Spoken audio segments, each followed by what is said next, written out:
Clara, here is $50,000, Eleanor Vance announced, her voice as crisp and sterile as the minimalist living room around us. She placed a thick, bank-wrapped stack of cash on the polished glass of the coffee table, the sound unnaturally loud in the silent, cavernous space. Consider it a final settlement for the 20 years our family has cared for you. From this moment on, the Vances and you are finished. My adoptive mother, no, I had to start thinking of her as Mrs. Vance, delivered the words with surgical precision, cleanly severing the final thread of the life I had always known. Beside her, on the severe white sofa, my adoptive father, Robert Vance, the chairman of the Vance Group, remained rigid, his attention fixed on the expensive Patek Philippe watch on his wrist. He didn't spare me a single glance. "Eleanor, please conclude this matter quickly," he said, his tone impatient. "I have a board meeting at 3. Conclude this matter." The phrasing was perfect, really. It was exactly how one would speak of a tedious business transaction or the disposal of an obsolete asset. In their eyes, that's all I was. I was the placeholder, the imitation they had used until the genuine article could be located. And now the real deal had arrived.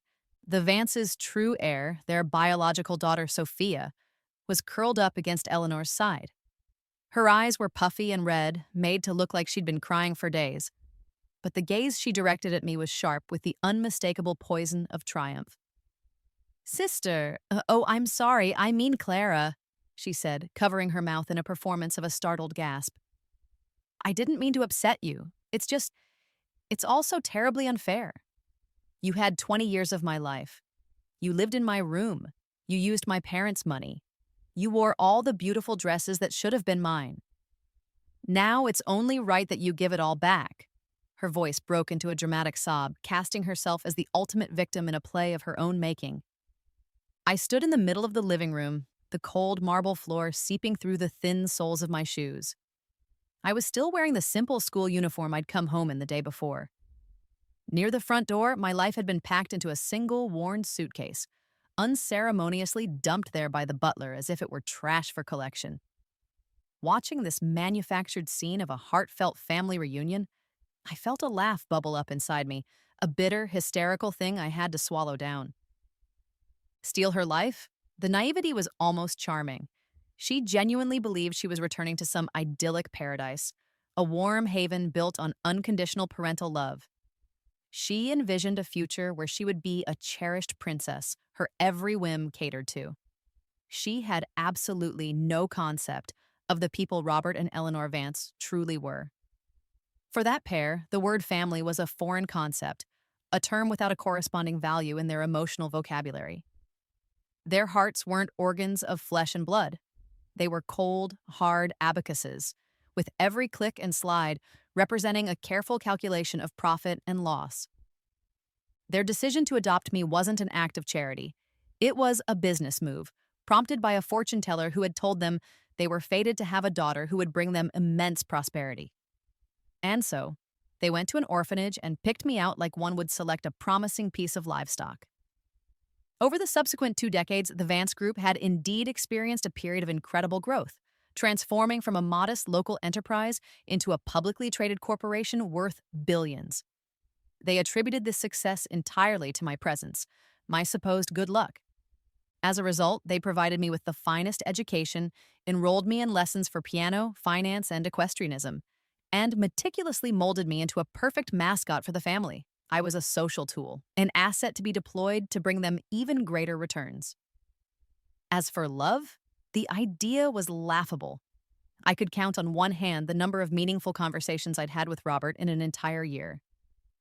Eleanor's primary daily interaction with me consisted of a critical, scrutinizing gaze, ensuring that her product remained flawless and presentable. When I achieved the top score in my final exams, their response was a clipped, "Good. Maintain that level. Don't bring embarrassment to the Vance name." When I won a national piano competition, it was acceptable. You will perform this piece at the charity gala next month. I sincerely doubted they even knew my blood type, let alone the date of my birthday. Now their biological daughter had returned. In their calculated worldview, the fortune-boosting potential of a true blood heir was surely greater than that of a mere adoptee. It was therefore logical, even necessary, that this old, well-used tool be discarded. Give it all back to you, I finally said, my voice surprisingly steady, as calm as the surface of a deep, still lake.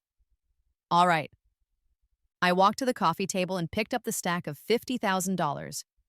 Then, in full view of all three of them, I began to methodically count the bills, my movements slow and deliberate. 1 note, 2 notes, 3. Robert's brow creased in annoyance. What are you doing? Is it not enough? Sophia added her own scornful commentary. Clara, don't be so ungrateful. $50,000 is more than enough for someone of your background to live on for many years. I continued to ignore them, my focus entirely on the stack of currency in my hands. When I finished counting, I looked up, a bright, almost unnerving smile spreading across my face. Mr. Vance, Mrs. Vance, I was merely confirming the amount. I gestured with the cash. $50,000, a buyout for 20 years of my services as your personal good luck charm. That averages out to $2,500 a year, which is less than $7 a day. Honestly, I said, my smile unwavering, it's cheaper than hiring a housekeeper. The Vance family truly has cost effectiveness embedded in its very DNA. Eleanor's face flushed a deep, mottled red. You ungrateful viper! We provided you with food and shelter for all these years, and you have the audacity to stand there and mock us? Provided for me? My smile widened. Are you quite certain about that, Mrs. Vance?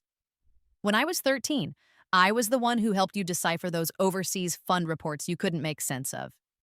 At 15, it was me who stayed up for 3 consecutive nights to find the tax code loophole that nearly landed Mr. Vance in prison. And for my 18th birthday, I didn't get a party. I spent it in the study, writing the acquisition proposal for the Sullivan Group that netted you a clear profit of $300 million. I paused, letting my words sink in, watching the shock ripple across their faces. Then, I delivered the final blow, speaking each word with clear, deliberate emphasis. Did you genuinely believe the Vance Group reached its current status because of some nebulous good fortune? You're mistaken. It was because of me, Clara, because of the imitation you never bothered to give a second thought. Robert's face drained of all color, transitioning from ashen to a ghostly white. His lips trembled, but no words came out. Sophia was even more stunned, her jaw hanging slack. She had likely never conceived that the quiet, bookish girl she dismissed as a nerd could possess such a side. I neatly folded the $50,000 and slid it into the pocket of my school uniform. I'll accept this money, I said. Not as a final payment, but as a severance package. I looked directly at Robert, a flicker of something almost like pity in my eyes. After all, your company's most valuable employee has just tendered her resignation today. With that, I turned away from them without another look. I walked to the door and picked up my solitary suitcase. Wait! Robert finally found his voice, a raw note of panic in it that he didn't seem to recognize himself. He surged up from the sofa. What did you mean just now? What tax loophole? What acquisition proposal? I paused at the threshold but didn't turn around. It means, Mr. Vance, I said, my voice carrying back into the silent room, that your good fortune has just run out. I pulled open the heavy front door and the bright afternoon sunlight flooded in, momentarily blinding me. Behind me, I could hear Sophia's shrill, confused cries and Eleanor's enraged curses. But for the first time in as long as I could remember, a profound sense of peace settled over my heart. Goodbye, Vance family, and goodbye to the ridiculous 20-year-long role I had been forced to play. I walked out of the opulent, gated community, pulled my phone from my pocket, and with practiced ease, deleted the 2 contacts listed under father and mother. Then, I dialed a number that had lain dormant in my memory for years, a number etched so deeply into my mind that I could never forget it. The call was answered on the very first ring. An excited, trembling, and elderly, yet undeniably authoritative male voice spoke from the other end. Hello? Is this Clara? My eyes instantly stung with tears. In that single moment, hearing my real name spoken with such love, 20 years of forced composure and feigned strength crumbled away. I took a shaky breath, swallowing the hard lump that had formed in my throat, and managed to say softly, "Grandpa, I'm coming home." On the other end of the line was my biological grandfather, Theodore Sterling, a legendary figure in the world of finance, a man who could cause global markets to shudder with a single decision. The Sterlings were a truly powerful family, but one that operated from the shadows, so discreet that their name never appeared on any public list of the world's wealthiest. Yet it was a known secret in the highest circles that at least 7 of the world's top 10 billionaires owed the Sterling family a significant favor. The Vance family's pathetic corporate assets were less than a rounding error in the Sterling ledgers. 20 years ago, my parents had taken me with them to an overseas gala where we were caught in the middle of a meticulously planned attack. In the ensuing chaos, I was separated from them. By the time they fought their way back to where I had last been seen, I was gone. They had spent the next 2 decades searching for me. Meanwhile, I, a small child with no memories before the age of 3, was placed in an orphanage and subsequently adopted by the Vances. I had always harbored suspicions about my true origins. For as long as I could remember, my mind contained fragmented memories that felt out of place for a normal child. Complex financial models, bits of conversations in multiple languages, and the recurring image of a kind-faced old man who always called me Clara. As I got older, these fragments grew clearer. I started to leverage the educational resources the Vances provided to secretly investigate my own past. Operating like a hacker trawling through a vast ocean of data, searching for the single thread that would connect me to my real life. Finally, a year ago, I found it. I found the Sterling family and confirmed my identity, but I chose not to return immediately. I had stumbled upon a far more compelling project. The Vance Group, the company run by the family who had treated me as a mere commodity, was a mess of chaotic internal management and financial statements riddled with glaring loopholes. It was like a perfect shiny apple that was beautiful on the outside but had been eaten hollow by worms from within. I felt that simply leaving would be letting them off far too easily. So, I stayed. While continuing to play the role of the quiet, obedient adopted daughter, I systematically copied all of the Vance Group's core data, trade secrets, and records of their illicit, under-the-table dealings onto a secure private server. My original plan was to wait another 2 years until after I'd graduated from university, and then choose the perfect moment to present them with my parting gift. Sophia's sudden appearance had simply accelerated my timeline. It was just as well. It saved me the trouble of continuing the charade. Less than 10 minutes after I ended the call with my grandfather, a Rolls-Royce pulled up silently beside me.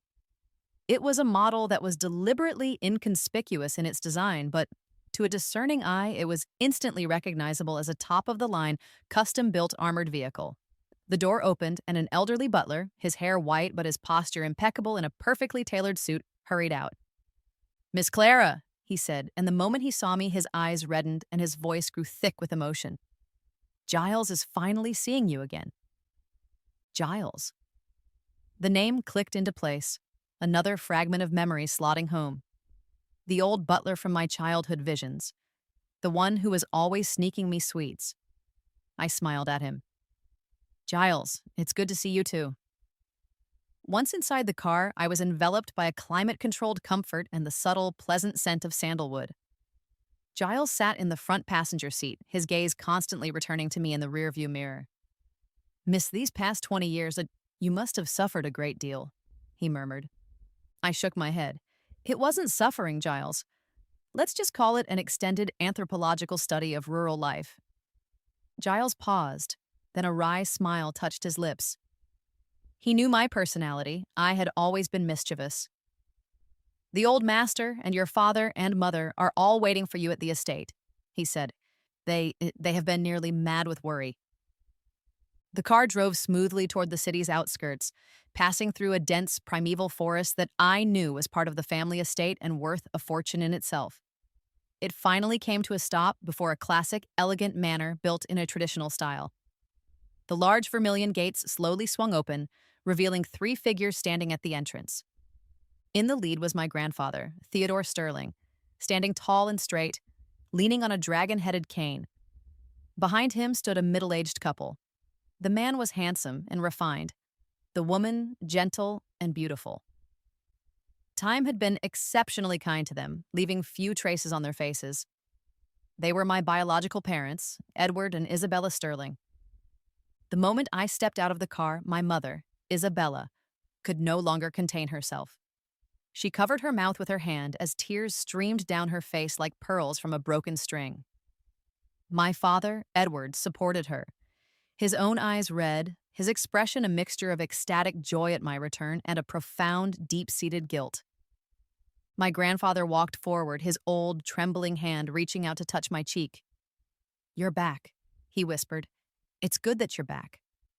Looking at their faces, at the unconditional love shining in their eyes, 20 years of accumulated loneliness and hurt found an outlet. I couldn't hold it together any longer. I threw myself into my grandfather's arms and sobbed, not with tears of sadness, but with the overwhelming relief of finally being home. That night, the Sterling family estate was ablaze with lights, a warm and welcoming beacon. My mother personally prepared a grand feast, filling the table with all of my favorite dishes from a childhood I barely remembered. My father and grandfather behaved like two excited children, constantly piling food onto my plate, their faces beaming. Throughout the meal, they carefully avoided the topic of the Vances, clearly afraid of touching upon a painful subject. It was I who finally brought it up. "Dad, Mom, Grandpa," I said calmly, setting down my chopsticks. "You don't need to worry about the Vances. I can handle them myself." My father, Edward, frowned slightly. "Clara, those clowns aren't worth your time or effort. Just tell me, do you want them bankrupt by tomorrow morning or would the day after be more convenient?" That was my father's particular brand of protective dominance. I smiled. "No, Dad, that would be too quick, too merciful." I then laid out my entire plan, including all the incriminating information I had gathered on the Vance group. After I finished, my father and grandfather exchanged a look, their eyes filled with a mixture of approval and a hint of heartache for what I must have gone through. "That's my granddaughter," my grandfather declared, slapping his thigh. "Brave and brilliant. That pack of fools of the Vance family treated you like a tool, never realizing they'd brought home a goddess who could bring their whole world crashing down." But my mother took my hand, her voice soft with pain. "Clara, you've endured so much already. You shouldn't have to concern yourself with these ugly, dirty matters anymore. Your mother doesn't want you to have to deal with this." I shook my head, my gaze firm. "Mom, this isn't dirty. This is my final project. I want them to understand exactly what it was they threw away. I want to watch that so-called empire they built with such pride crumble to dust before their very eyes. I want them to pay the most painful price imaginable for their stupidity and their arrogance." My tone was quiet, but the chill in it seemed to lower the temperature in the dining room. Edward looked at me, silent for a long moment, then nodded. "All right, Theodore Sterling's daughter can do whatever she wants." He handed me a sleek black card. "This is the Sterling family's unlimited black card. There is no credit limit. The PIN is your birthday." He paused, then added, "All of the Sterling family's resources are at your disposal. If you need me to do anything, you only have to ask." I took the card, a warmth spreading through my chest that had nothing to do with money. This was what family was. Not a group of people who used you for your perceived luck or treated you as a tool, but people who supported you unconditionally, who believed in you, and who stood as your strongest pillar of support. Just then, my phone rang. It was an unknown number. I answered, and Sophia's shrill, sharp voice came through the line. "Clara, you jinx! Did you go find yourself some rich old man to take care of you? Let me tell you, don't get too pleased with yourself. Tomorrow is the Vance Group's 30th anniversary celebration, and my father said he's saving an invitation for you. He wants you to come and see what real high society looks like." "Oh, is that so?"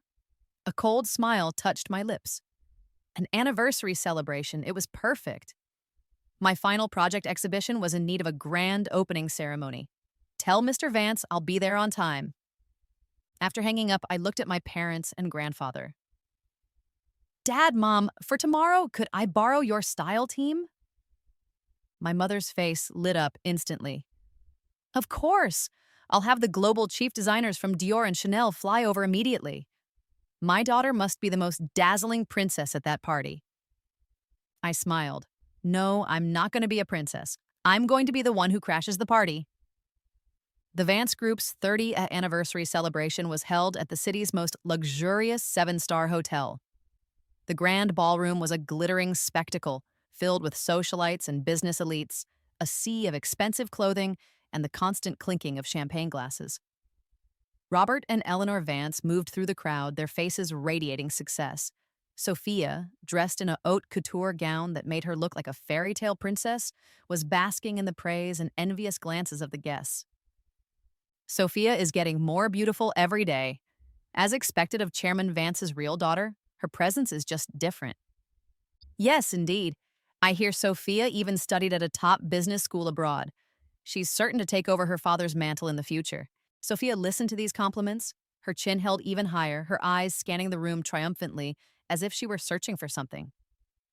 The moment my escort and I appeared at the entrance to the ballroom, the entire hall fell silent, as if someone had pressed a universal pause button. Every single eye in the room turned toward us. Tonight, I wore a black velvet gown. Its design was simple, but it was a masterpiece of subtle artistry, hand-sewn by a legendary French designer whose name was whispered in reverent tones.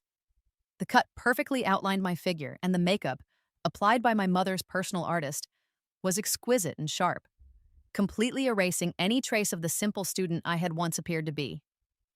Around my neck was a diamond necklace, its centerpiece a flawless pink diamond known as the Star of Sterling, a priceless heirloom my grandfather had given me as a welcome home gift. Its value alone could likely buy the Vance Group 10 times over. And my escort for the evening was my father, Edward Sterling. He had exchanged his usual refined business attire for a high-end custom suit, and his powerful presence was on full display. The aura of quiet authority and calm that came from being a longtime leader in his field made every self-proclaimed elite man in the room seem pale and insignificant in comparison. When Robert and Eleanor saw me, the smiles on their faces froze. Their eyes widened with shock, jealousy, and a hint of an anger they couldn't quite define. Sophia was so consumed with jealousy that her eyes looked like they might actually shoot fire. She stared at the necklace around my neck, then at the distinguished, handsome man by my side, the malice in her gaze almost palpable. "Clara," she said, striding over, her voice sharp and accusatory. "Where did you find this sugar daddy, and what are you wearing? Do you think putting on a fancy dress makes you a queen? Aren't those fake glass beads around your neck heavy?" She had mistaken my father for a wealthy sponsor. Before I could respond, Edward frowned slightly.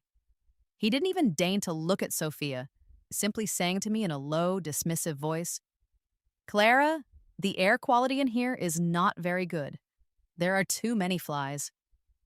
His tone, dripping with a contempt that came from his very bones, was more cutting than any insult. Wendy's face turned beet red. Just then, Robert and Eleanor walked over. Robert, suppressing his rage, adopted the air of a concerned elder. "Clara, you've really learned a few things, haven't you? You certainly know how to find a backer, but young people should have some self-respect. One shouldn't do just anything for a bit of money." Eleanor added her own sneering commentary. "Exactly. And you, sir," she said, looking at my father, "you should be careful. Some people are just born ungrateful vipers. You can't ever tame them." Their stupidity was almost impressive. My father's face darkened. If I hadn't briefed him on the situation beforehand, Robert Vance might have already been on an unscheduled flight out the nearest window. I linked my arm through my father's, giving him a reassuring squeeze, then turned my attention to the Vances. "Mr. Vance, Mrs. Vance, thank you for your concern," I said with a serene smile. "But you don't need to worry about my private life. I'm here tonight to celebrate, not to be lectured." With that, I guided my father past them and walked directly to the main table at the front of the ballroom. Robert was trembling with rage, but he was powerless to do anything, forced to watch as we became the undeniable center of attention. Halfway through the banquet, it was time for the presentation of the Vance Group's achievements. A massive LED screen lit up, playing a slickly produced promotional video. In it, Robert Vance spoke with passion about the company's glorious 30-year history, painting the Vance Group as a responsible and reputable enterprise. The guests nodded in approval, their applause enthusiastic. Robert stood on the stage, his face flushed with pride. He raised his glass and declared, "In the future, the Vance Group will continue to uphold the principle of integrity, creating even greater value for society. I am pleased to announce that our next multi-billion-dollar project, the City of the Future, is now officially launched." Another round of thunderous applause erupted from the audience. Sophia stood beside him, her face glowing with pride. I sat in my seat, took a slow sip of champagne, then pulled out my phone and pressed send. The next second, the massive LED screen on the stage flickered. The grand architectural blueprint for the City of the Future was instantly replaced by a crystal-clear engineering materials inspection report. On the report, several headlines, highlighted in glaring red, were impossible to miss. Construction steel rebar sample inspection failed, strength 30% below national standard. Concrete samples mixed with large quantities of sea sand, posing severe structural safety risk. Fire safety equipment and materials are all counterfeit and substandard products. The entire hall fell dead silent. Everyone stared, dumbfounded, at the damning report on the screen. The document was signed by the Vance Group's own internal quality inspection department and even bore Robert Vance's personal signature. This was from the internal files of their most recently completed and delivered residential project. The blood drained from Robert's face. He stood frozen on the stage as if he'd been struck by lightning, his mouth hanging open wide enough to fit an egg. "No, this isn't real! It's a fake! It's photoshopped!" he shrieked, his voice sharp and piercing with pure fear. The technicians scrambled to change the display, but no matter what they did, the report remained on the screen, as if it had been burned into the pixels. Then, the screen changed again. This time, it displayed a series of shocking chat logs. It was a conversation between Robert and his material suppliers, the content entirely focused on how to use shoddy materials, cut corners, and maximize profits. "Jang, get me a cheaper price on that batch of rebar. The strength just needs to be passable. Once the building is up, no one will see it anyway. Sea sand is fine. It's cheap. We'll deal with any problems if they come up. Fire safety? That stuff is just for show. Save money where we can." The evidence was irrefutable. The faces of the guests in the audience changed dramatically. Those who had just purchased apartments in that specific Vance Group project turned pale, their eyes filling with a mixture of fear and fury. "My God, Robert Vance is this kind of person? My apartment, the apartment I spent my life savings on, is a death trap. Unscrupulous scumbag, give me my money back." The scene instantly descended into chaos. Angry homeowners rushed the stage, while reporters' camera flashes went off in a frenzy, capturing the image of Robert's face, twisted by terror and despair. Eleanor and Sophia were already paralyzed with fear, slumped on the floor, trembling uncontrollably. And me? I just sat quietly in the corner and finished the last sip of my champagne. I watched the ridiculous and pathetic farce unfold on the stage, a satisfied smile playing on my lips. "Mr. and Mrs. Vance, are you surprised? This is just the appetizer. My final project exhibition has only just begun." The surprise at the celebration was like a blockbuster bomb, leaving the Vance Group and the Vance family completely devastated. The next day, news of the company cutting corners and building death trap apartments was plastered across the front pages of every major media outlet. The company's stock price plummeted, hitting its daily limit down within 10 minutes of the market opening. Furious homeowners blocked the entrance to the Vance Group headquarters, holding banners and chanting, "Scumbag Robert Vance, give us back our hard-earned money." Debt collection calls from banks and contract termination letters from partners flew onto Robert's desk like an avalanche. Overnight, the Vance family went from an enviable high society name to social pariahs.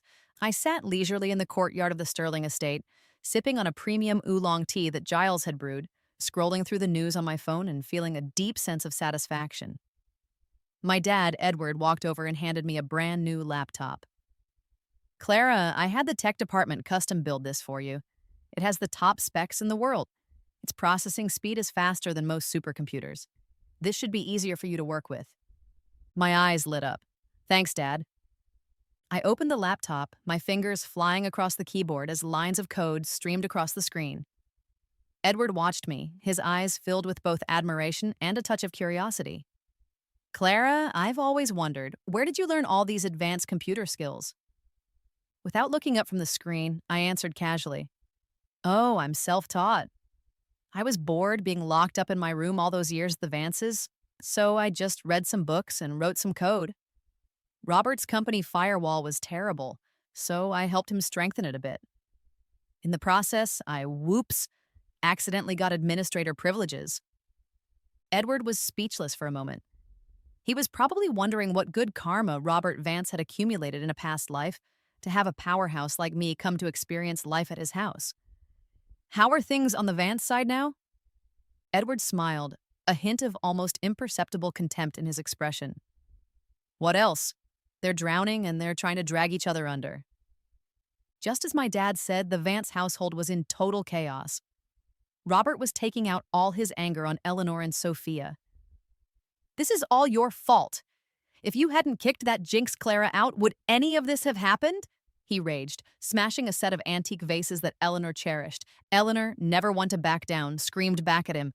Robert Vance, you have the nerve to blame me?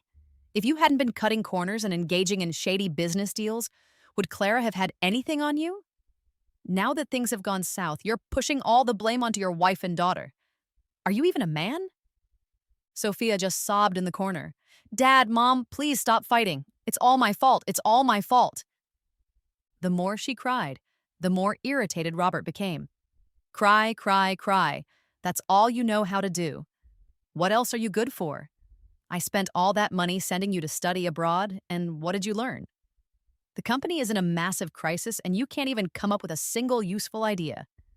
Compared to Clara, you're absolutely useless. The word useless stung Sophia's pride like a needle. She shot her head up and screamed at Robert, I'm useless? What about you? You were played like a fiddle by that bitch Clara, and you have the nerve to call me useless? If you're so great, why don't you go get revenge on her? A sharp slap echoed through the room. Robert, trembling with rage, had slapped Sophia across the face. How dare you talk to me like that? You've gone too far. Sophia clutched her cheek, looking at him in disbelief. This was the first time Robert had ever hit her. The admiration and worship she once held for him shattered in an instant, replaced by resentment and a chilling coldness. Once a crack appears in a family's foundation, it can never truly be repaired, and I was about to take a sledgehammer and smash that crack even wider. I tapped a final key on my keyboard. An anonymous email was sent silently to Eleanor's private inbox. The email contained no text, only a few high-resolution photos. The photos showed Robert with a young, glamorous woman and a little boy about 5 or 6 years old. The three of them were at an amusement park, smiling happily, looking for all the world like a perfect, happy family. The background of one photo clearly showed the sign for a kindergarten named Little Sunshine. With that done, I closed my laptop and stretched. All right, the first landmine has been planted. Now, it's time to sit back and enjoy the show. My dad, Edward, who had been watching me the whole time, asked, Clara, is there anything you need me to do? I shook my head and gave him a sly smile. Dad, don't use a sledgehammer to crack a nut. I can handle a small scene like this myself, but I might need an assistant. Oh, what kind of assistant? Someone who can help me fan the flames, I said, picking up my phone and dialing another number. The owner of this number was Julian Croft, a man known on Wall Street as a financial genius. He was also the mastermind behind Starlight Capital, the Vance Group's biggest competitor. Rumor had it that he harbored a personal vendetta against Robert Vance. The enemy of my enemy is my friend. The call connected, and a lazy yet magnetic male voice came through. Hello? Mr. Croft, hello. This is Clara Sterling. There was a moment of silence on the other end, followed by a soft chuckle. Miss Sterling, a rare pleasure. So, did you enjoy the Vance Group's anniversary celebration?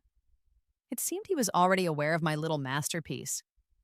It was all right, just an appetizer, I said coolly. I'm calling to ask if you, Mr. Croft, would be interested in collaborating on something bigger. Julian seemed very interested. Oh, I'm listening. I want the Vance Group to completely disappear from the face of the earth. Another silence on the line. After a long moment, Julian's voice returned, tinged with excitement and amusement. Miss Sterling, you continue to surprise me. I am very interested in your proposal. A pleasure doing business with you. A pleasure. Hanging up the phone, and the smile on my face grew wider. Robert, Eleanor, Sophia, are you ready? The real show is just about to begin. Eleanor opened the anonymous email late one night while tossing and turning in her bed. When she saw the photo of Robert holding that little boy, beaming with a fatherly love he had never shown anyone else, her world collapsed. Married for 30 years, she had always believed she was Robert's only woman, the rightful mistress of the Vance household. She had managed his home, handled his social obligations, and stood by him through everything. And for what? He not only had another woman on the side, but he had a son who was already this old. Rage, jealousy, and a profound sense of betrayal consumed her reason like a venomous snake. She did not, however, storm into the study to confront Robert like a shrew. Years of navigating high society had taught her one crucial lesson.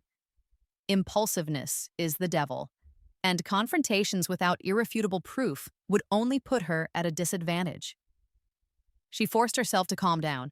She looked at the background of the photo again. Little Sunshine Kindergarten. A plan began to form in her mind. The next day, for the first time in ages, Eleanor did not go to her usual beauty salon.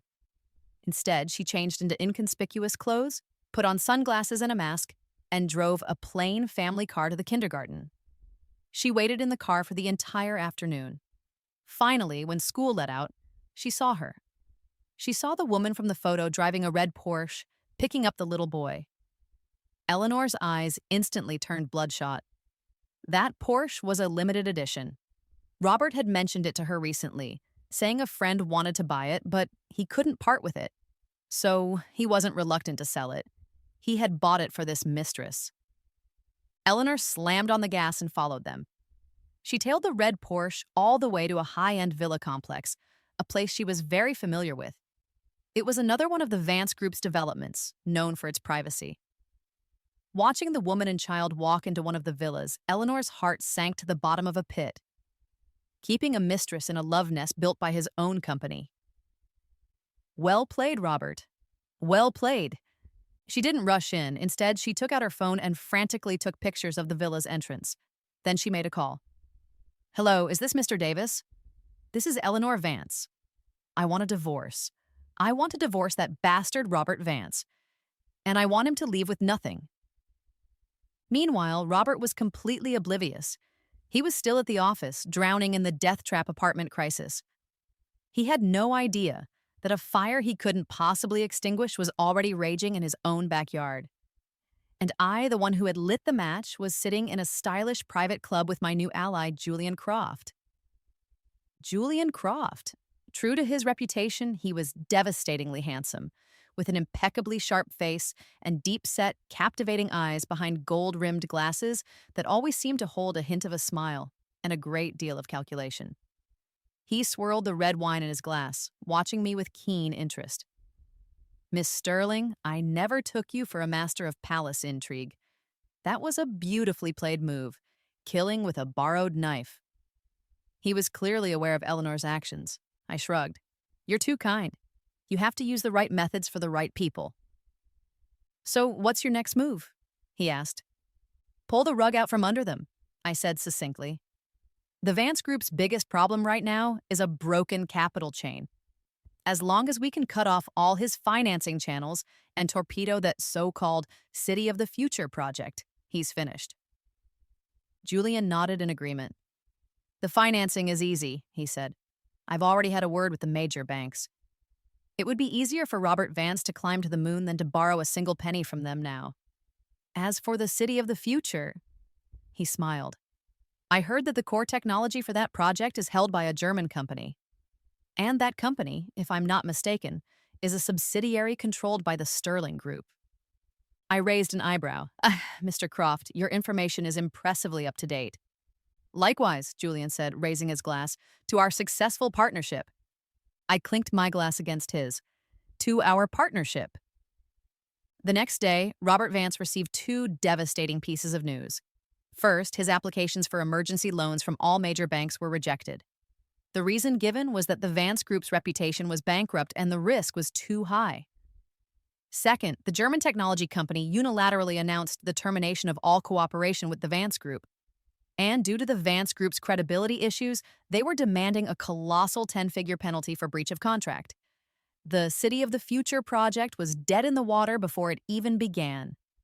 When Robert got the call, his vision went black and he nearly fainted on the spot. He knew someone was behind this, pulling the strings. And this person's power was beyond his wildest imagination. His first suspect was me. He called me frantically, but my number had long been blocked. His only option was to call Sophia and have her relay a message. "You tell that little bitch Clara to just wait. Even if I die, I'll drag her to hell with me." Sophia relayed the message to me, her voice trembling. I just found it amusing. Drag me to hell? Is he even worthy? I hung up and sent a message to Julian. "We can proceed to the next step." Julian replied instantly. "Received. Let the show begin." The so-called next step was to package up all of Robert Vance's illegal activities over the years, tax evasion, commercial bribery, stock market manipulation, and deliver them anonymously to the relevant authorities. Each charge was enough to keep him in prison for the rest of his life. After all that, I felt a little bored. Robert's defeat was a foregone conclusion. This opponent was even weaker than I had imagined. I was just thinking about finding something else fun to do when my mother, Isabella, ran over excitedly. "Clara, look! These are the potential husbands I've found for you. Every single one is a rising star, family background, character, looks, all top tier. See if you like any of them." She handed me a thick stack of photos. I was speechless. "Mom, have you forgotten? Your daughter just turned 20. I was about to make an excuse to slip away when my eyes caught a familiar face. Julian Croft. He was wearing a white suit, standing in a sea of flowers, smiling like some otherworldly demon. Below the photo was his bio. Age 28. Founder of Starlight Capital, family background, mysterious. Hobbies, making money and watching people make fools of themselves. I burst out laughing. That was a rather unique hobby. I picked up Julian's photo and said to my mother, "Mom, I'll take him." Isabella's eyes lit up. "Really, Clara? You like this type? Mom will arrange for you two to meet right away." Looking at the slyly smiling face in the photo, I suddenly felt that the days ahead might not be so boring after all. My mother's efficiency was nothing short of rocket-like. The day after I gave her the nod, a grand, accidental meeting was arranged. The location was a private equestrian club owned by my family. I was dressed in a sharp riding outfit, galloping freely across the field on my beloved horse, Lightning. That's when Julian appeared. He had swapped his usual suit and tie for a matching riding outfit, mounted on a magnificent Fergana horse slowly approaching me. Under the sun, he seemed to glow. "Miss Sterling." He reined in his horse, stopping in front of me with that familiar, playful smile on his lips. What a coincidence. I rolled my eyes. Coincidence? You can believe that if you want. I certainly don't, Mr. Croft. I greeted him lazily. "You ride too?" "I do," he said with a straight face. "I heard Miss Sterling's equestrian skills are superb, so I came to seek some pointers."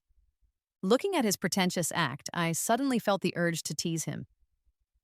"All right," I said, flicking my riding crop and looking at him provocatively. "How about a race?" "I'd be happy to oblige." With a single command, our two horses shot forward like arrows released from a bow. The wind whistled past my ears, and I reveled in the thrill of the speed, my spirits soaring. Julian's riding skills were admittedly not bad. He stayed close behind me, never too far, never too close. Just before the finish line, I deliberately slowed down. He instantly overtook me. Just as he thought he was about to win, I squeezed my legs against Lightning's sides. The horse understood perfectly, surged forward with a burst of speed, and crossed the finish line first by a nose. I reined in my horse and looked at him smugly. "Mr. Croft, you let me win!" Julian looked at me, his eyes showing no annoyance at losing, but rather filled with admiration and amusement. "Miss Sterling, you truly live up to your reputation," he said, dismounting and extending a hand to me. "I lost. Name your price." I looked at his outstretched hand and dismounted as well. "It's simple," I said. "Tonight, you're buying me dinner." He paused for a second, then broke into a laugh, his captivating eyes seeming to hold a galaxy of stars. "It would be my honor." Just then, a discordant voice shattered the lovely atmosphere. Julian! Sophia popped up from out of nowhere, running toward Julian with a look of pleasant surprise. She was also wearing a riding outfit, but the tight clothes only accentuated the extra weight she had put on from stress eating, squeezing her in all the wrong places. She ran up to Julian, trying to affectionately link her arm with his. Julian, you're here too. What a coincidence. Julian smoothly took a step back, avoiding her touch. His voice turned instantly cold. Are we that familiar? Sophia's smile froze on her face. She probably hadn't expected Julian to be so cold to her. After all, at various banquets in the past, while Julian was polite to everyone, he at least maintained a facade of courtesy. She wouldn't give up and turned her attack on me. Clara, what are you doing here? And with Julian? Her gaze was like a poisoned dagger, viciously scraping at me. You shameless homewrecker. You just got kicked out by the Vances and now you're already seducing Julian. Before I could say a word, Julian's face had completely darkened. Miss Vance, he said, staring coldly at Sophia, the chill in his eyes almost palpable enough to freeze her. Please watch your words. Clara is my friend. Friend? Sophia scoffed as if she'd heard the world's biggest joke. What kind of friend? A friend with benefits, I bet. A crisp slap echoed across the stables. But the one who struck was neither me nor Julian. It was Eleanor. She had appeared at some point, followed by several menacing bodyguards. She rushed over, grabbed Sophia by the hair, and slapped her hard across the face, again and again.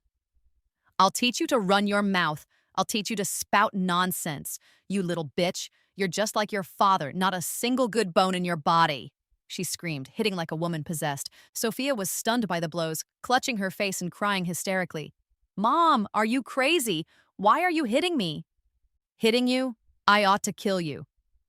Eleanor's eyes were bloodshot as she pointed at Sophia's nose and screamed, You think I don't know? You and your father have been plotting this all along. He secretly transferred 20% of the company's shares to you. You two were planning to kick me, the old hag, to the curb to make room for his mistress and illegitimate son. I'm telling you, not a chance in hell.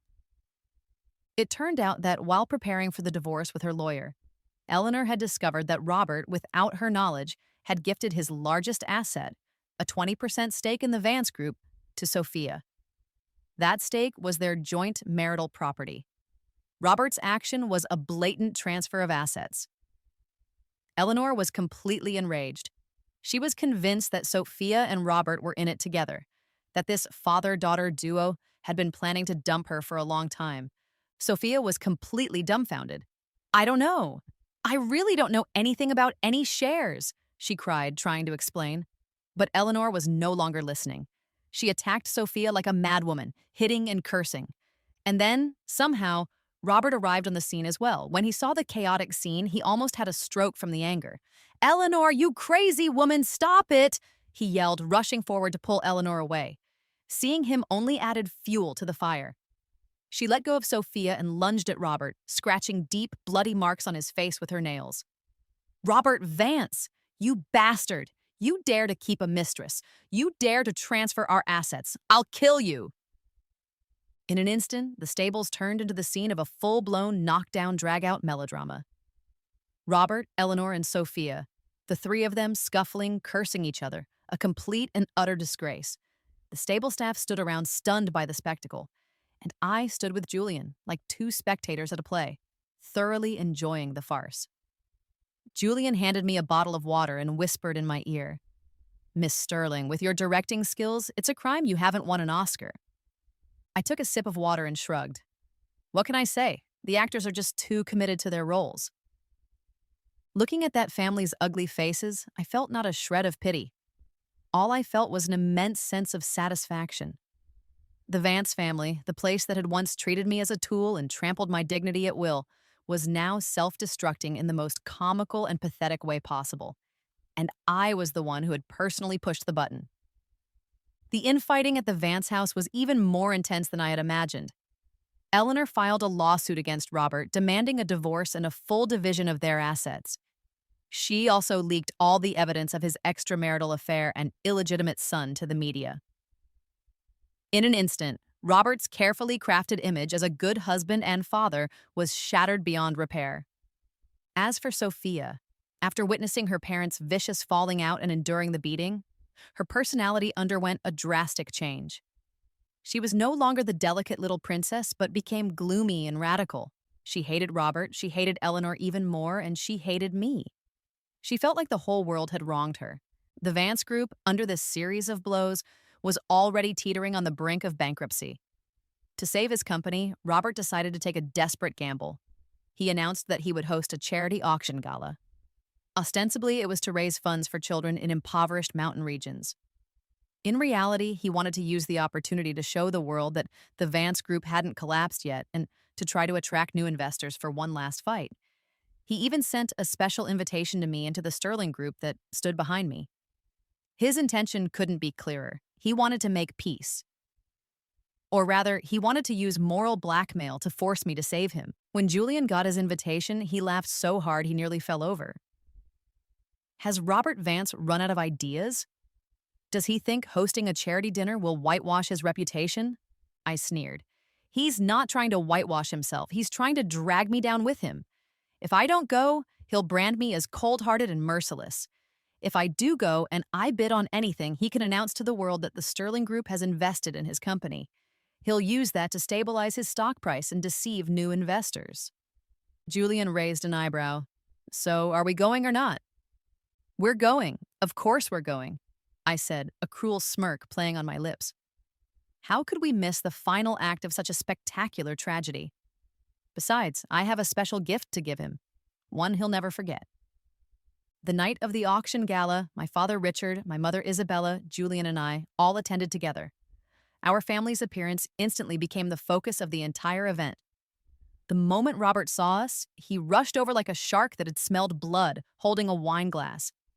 His face was plastered with a fawning smile, a world away from the confident Chairman Vance I once knew.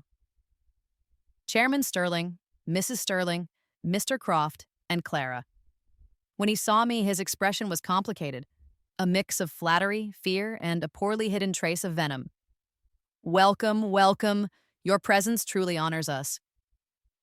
My father didn't even give him a proper look, just a faint before escorting my mother to the head table. His powerful aura and undisguised contempt left Robert's smile frozen on his face like a cheap mask. He stood there awkwardly, not knowing whether to stay or go. Just then, Eleanor and Sophia arrived. They were there to crash the party. Eleanor was dressed all in black, like a widow attending a funeral. Sophia wore heavy dark makeup, her eyes sullen, looking like a ghost. The mother-daughter pair marched straight toward Robert the moment they entered. Robert Vance, you still have the nerve to host some banquet? When are you going to pay me the money you owe me? Eleanor shrieked. Sophia just looked at him coldly. Dad, your company is about to go bankrupt, and you're still pretending to be some great philanthropist. Isn't it ridiculous? Robert was shaking with rage but didn't dare explode. He could only hiss in a low voice. You two lunatics. If you want to cause a scene, get out and do it. Don't embarrass me here. Embarrass you? Eleanor sneered. After all the shameful things you've done, you're still afraid of being embarrassed? Just as a huge fight was about to break out, I gently tapped my wine glass. The crisp sound drew everyone's attention. I stood up and looked at the flustered host on the stage with a smile. Can the auction begin now? My voice wasn't loud, but it carried an authority that couldn't be questioned. The host, as if granted a pardon, quickly announced the start of the auction. The first few items were unremarkable, until the final headline item was brought out.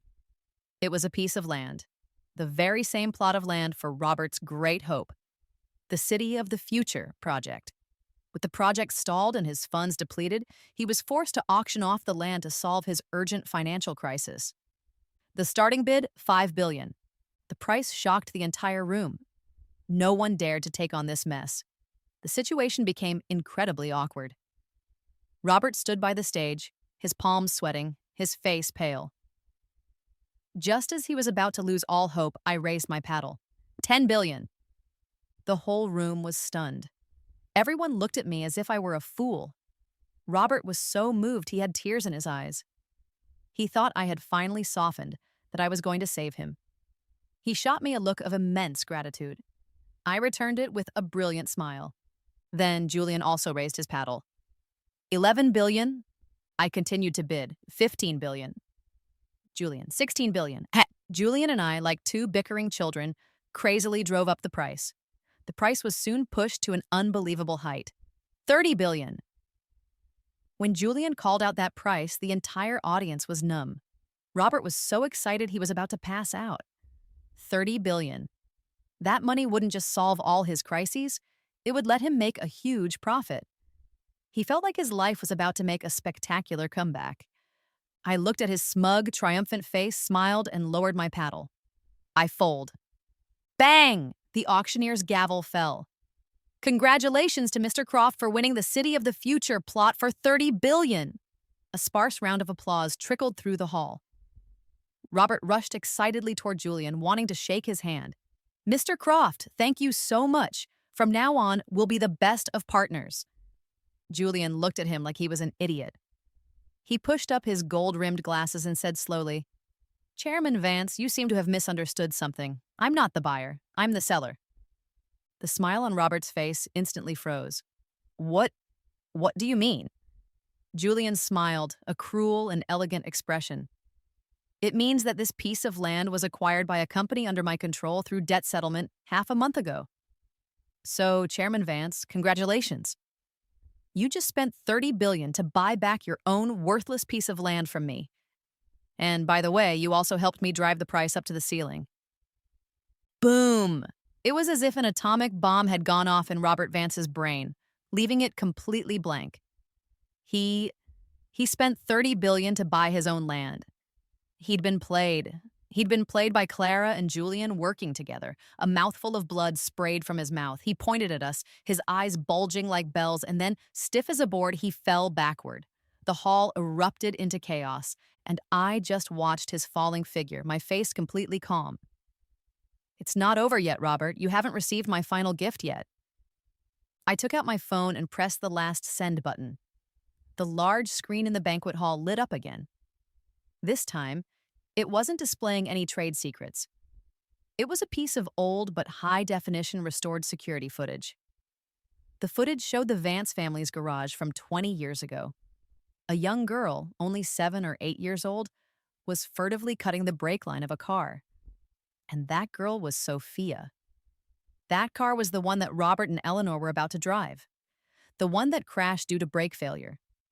It was because of that car accident that they missed their appointment to adopt a child from the orphanage, leading to the subsequent mix-up. No. Looking at it now, it wasn't a mix-up at all. It was a deliberate, premeditated plot. Sophia wanted to replace me, even 20 years ago. She was the real vicious imitation. The security footage on the big screen was like the sharpest sword, piercing through the Vance family's last shred of decency. Everyone was stunned. Sophia looked at the small version of herself on the screen, the blood draining from her face. She looked like her soul had been ripped out as she collapsed to the floor. No, it wasn't me. It wasn't me, she mumbled, her eyes vacant, looking completely deranged. Eleanor was even more devastated, as if struck by lightning. She pointed at the screen in disbelief, then at Sophia on the floor, her lips trembling, unable to say a word. She had always believed the car accident was just that, an accident. She had always believed that finding her biological daughter was a gift from heaven to compensate her. She never imagined that the whole thing, from beginning to end, was a plot orchestrated by her most beloved biological daughter. Her years of so-called happily ever after were nothing but a colossal joke. And Robert, who had just been revived by paramedics, saw the footage, and the rage sent blood rushing to his head again. His eyes rolled back and he passed out completely. This time, he probably wouldn't be waking up. The gala devolved into a complete farce and tragedy. The sirens of police cars and ambulances echoed throughout the hotel. Sophia was arrested on the spot for suspicion of aggravated assault. Eleanor, unable to withstand the shock, had a mental breakdown and was sent to a psychiatric hospital. Robert suffered a stroke that left him paralyzed. He would spend the rest of his life in a hospital bed. The Vance family, once a prominent and celebrated name in the city, was utterly destroyed overnight in the most brutal and disgraceful way possible. When the tree falls, the monkeys scatter. The next day, the Vance group declared bankruptcy and went into liquidation. The friends and relatives who had once swarmed around the Vances disappeared faster than anyone. The world suddenly seemed quiet. I stood on the balcony of the Sterling estate, looking at the distant sky, my heart calm and still. My revenge was complete, but I didn't feel the ecstatic joy I had imagined. Instead, I felt a little empty. A warm embrace enveloped me from behind. It was my mom, Isabella. "Clara, it's all over," she said gently, patting my back, her voice soft. "From now on, don't think about those unhappy people and things anymore. You have us. You have a family that loves you." I nodded, leaning into her embrace, feeling the maternal love that had been delayed for 20 years but was still just as warm. My dad, Edward, also walked over, holding a file. "Clara, that kid, Julian Croft, has already cleaned up the Vance Group's mess. He asked me to give this to you." I took the file and opened it. It was a full report of the Vance Group's assets after bankruptcy liquidation. Julian had acquired all of the Vance Group's valuable assets at an extremely low price, and then he transferred all of them into my name. At the end of the file, there was a sticky note. On it was Julian's flamboyant handwriting. "Miss Sterling, this is my bride price to you. Marry me, and it's all yours. If you don't marry me, it's still all yours." I looked at the note and couldn't help but laugh out loud. This man was just so charmingly domineering. "Dad, Mom," I said, looking up at them. "I think I've found the person I want to watch the world's comedies with for the rest of my life." My parents exchanged a glance, their faces breaking into relieved smiles. "As long as you like him, we support you," Edward said. "I've looked into the Croft kid. His background is clean, he's exceptionally capable, and he's truly devoted to you. He's worthy of a daughter of the Sterling family." My mom took my hand excitedly. "So when do we plan the engagement? I want to throw you the most magnificent engagement party the world has ever seen." I was speechless. "Mom, could your action plan maybe slow down just a tiny bit?" In the end, my mom did indeed plan my engagement party with Julian. The scale was so grand, the guests so distinguished, that it seemed like every top socialite from around the globe had been invited. At the party, I wore a gown personally designed by my mother, adorned with 9,999 diamonds, and accepted everyone's blessings with Julian on my arm. My dad and grandfather stood guard on one side like two sentinels, scrutinizing everyone who came to talk to Julian with a critical eye, afraid he might be snatched away by some wildflower. Watching this lively and warm scene, I thought that life, it seems, is quite interesting after all. Halfway through the party, the arrival of an uninvited guest caused a small commotion. It was Sophia. Somehow, she had escaped from the detention center. She was rail-thin, her eyes filled with a crazed and venomous look, like a demon that had crawled out of hell. She was holding a fruit knife. "Clara!" she shrieked, lunging at me. "If I can't be happy, you won't be either. I'm going to kill you. We'll die together." The guests scattered in terror. My bodyguards instantly formed a shield around me. Julian pulled me into his arms without a second thought, using his own body to block me from her. I looked at the deranged Sophia, but my heart was completely calm. I peeked out from Julian's embrace, looked at her, and spoke coolly. "Sophia, do you really think you stole 20 years of my life?" She froze, stopping in her tracks, staring at me wildly. I shook my head, a look of pity on my face. "You're wrong. You didn't steal it from me. You took it. You took the 20 years that should have been mine in the most despicable, most shameful way possible. You thought you had won, but in reality, from the moment you cut that brake line, you had already lost. Because your life, from that moment on, was built on lies and sin. It's like a sandcastle on the beach.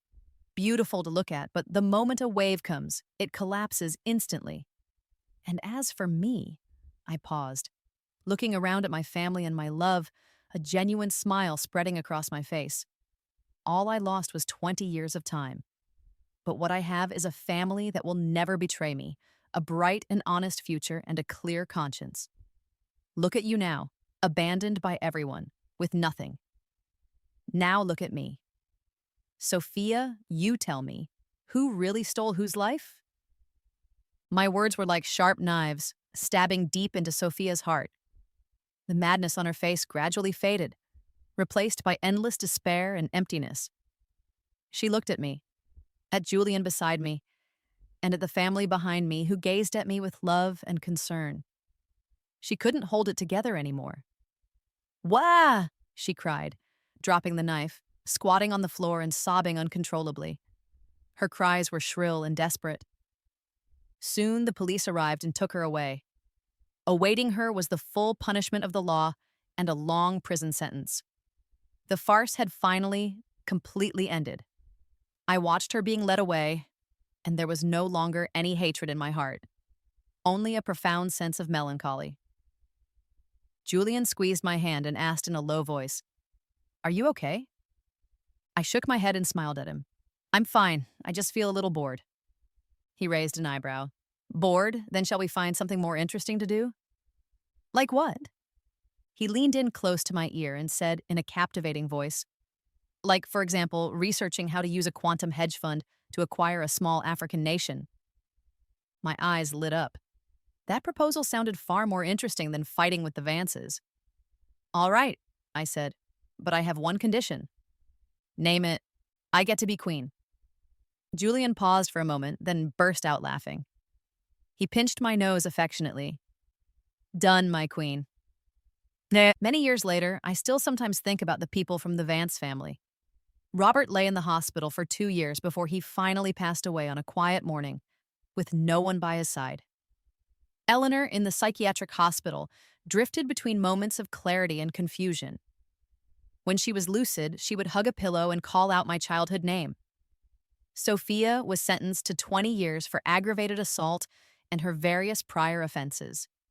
I heard she completely lost her mind in prison, repeating the same phrase every day. That's not my life. They all paid the price for their actions. And I, after leaving that home filled with calculations and self-interest, began to live a life that was truly my own. I married Julian. We didn't acquire any African nations. Instead, we established the world's largest charitable foundation, using our wealth and intelligence to help those truly in need. My parents retired completely, and their daily joy consists of traveling the world and nagging us to have children. My grandfather's health is still excellent. He handed over the entire Sterling family business to Julian and me to manage, while he himself became obsessed with meme battles online. Everything is good. I finally understood that the best revenge isn't to crush your enemies underfoot, ensuring they never recover. It's to live a life 10,000 times better than theirs. It's to stand at a height they can never hope to reach, watch them struggle in the mud, and then, with a breezy indifference, turn and walk away and completely, thoroughly delete them from your life. That, for them, is the cruelest and most absolute form of contempt.